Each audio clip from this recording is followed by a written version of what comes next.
প্রস্তাবিত নতুন রাজধানী নুসান্তারায় প্রথমবারের মতো স্বাধীনতা দিবস উদযাপন করেছে ইন্দোনেশিয়া।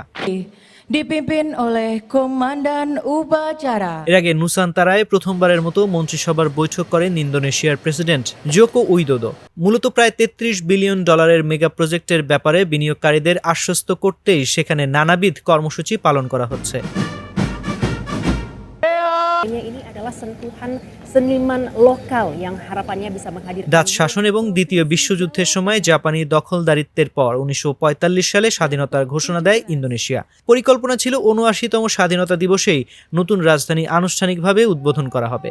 কিন্তু বোর্নিও দ্বীপের এই প্রকল্পের নির্মাণ কাজ এখনও শেষ না হওয়ায় এবং তহবিল সংক্রান্ত সমস্যার কারণে নতুন রাজধানীর উদ্বোধন করা সম্ভব হয়নি। কয়েক বছর আগে জাকার্তা থেকে নুসান্তারায় রাজধানীও সরিয়ে নেওয়ার ঘোষণা দেওয়া হয়, কিন্তু এক্ষেত্রেও রয়েছে নানা ধরনের সমস্যা। বিশেষ করে প্রস্তাবিত নতুন রাজধানীতে কনস্ট্রাকশনের কাজ বিলম্বিত হচ্ছে, তাছাড়া বিদেশি বিনিয়োগেরও অভাব রয়েছে। 2022 সালের শুরুর দিকে বোর্নিও দ্বীপের পূর্ব প্রান্তে নুসান্তারা শহরকে নতুন রাজধানী হিসেবে বেছে নেয় ইন্দোনেশিয়া। এটি দেশটির ইস্ট কালিমান্তান প্রদেশে অবস্থিত। সে সময় জাকার্তা থেকে বোর্নিও দ্বীপে রাজধানী স্থানান্তর করার বিষয়ে দেশটির হাউস অফ রিপ্রেজেন্টেটিভে একটি বিল পাস হয়।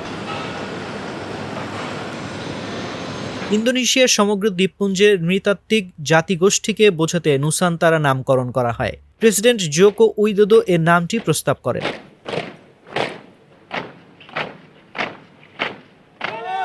জনাকীর্ণ, দূষিত এবং ধীরে ধীরে সাগরে তলিয়ে যাওয়া রাজধানী জাকার্তাবাসীকে মুক্তি দিতেই ইন্দোনেশিয়ার রাজধানী স্থানান্তরের সিদ্ধান্ত নেওয়ার কথা জানিয়েছিলেন জোকো উইদোদো।